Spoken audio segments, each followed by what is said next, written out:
Hello and welcome to History on the Hoof. Today we're in Thruscross in the upper part of the Washburn Valley near Harrogate to take a look at the remains of West End, an industrial village flooded by a reservoir building in the 1960s. Thruscross is from the Norse personal name Thori and cross, Thori's cross, first recorded in 1173.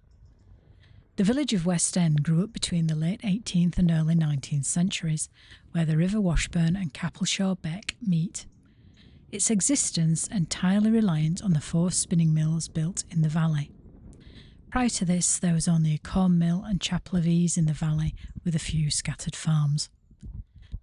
In 1791, a cotton spinning mill was built alongside the corn mill.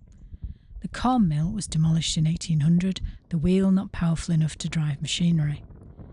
By 1803, the owners were doing well enough to build another mill further up by the church, called High Mill, and so West End Mill by the corn mill became Low Mill.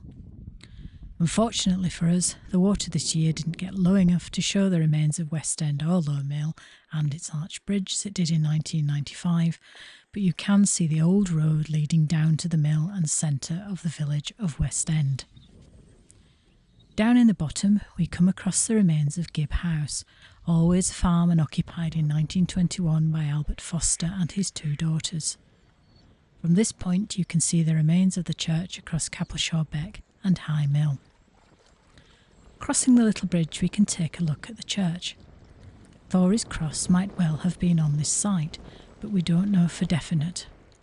What we do know is that there was a chapel of ease here in the 1200s, when a priest was left 4 pence to say Mass at the chapel of Our Lady. During the following period and up to the Reformation, there were times when there wasn't enough money to provide a priest to serve the chapel. In 1668, a chapel and minister were mentioned, and in 1842 it was in need of refurbishing, but must not have been done very well, as 30 years later it was in need of renovation again.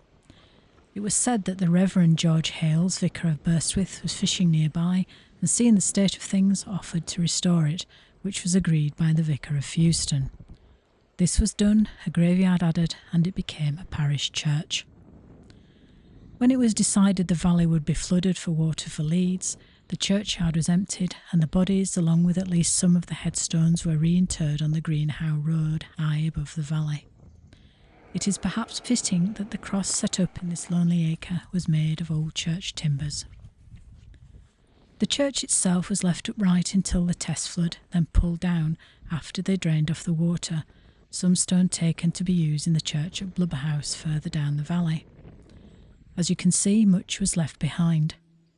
As the water crept up the sides of the church in the practice run of flooding, someone likened it to watching an animal struggling to get out of the water.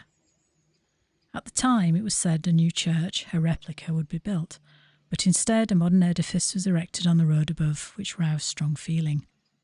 Perhaps its success is evidenced by the fact it is now an outdoor centre. We will leave West End for now, and in a following episode continue our exploration and take a look at more ruins revealed beneath the water and find out how West End became a ghost village before the turn of the 20th century. I hope you've enjoyed this episode of History on the Hoof and look forward to talking to you again soon. If you liked it, please subscribe.